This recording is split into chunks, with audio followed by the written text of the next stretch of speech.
Sa salamin, may isang anghel na dumating, padala ng Diyos para sa akin, upang ako'y mahalin.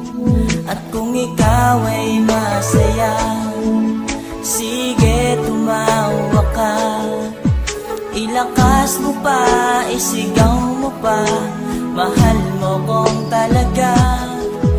Minahal naman kita, bakit ako iniwan mo?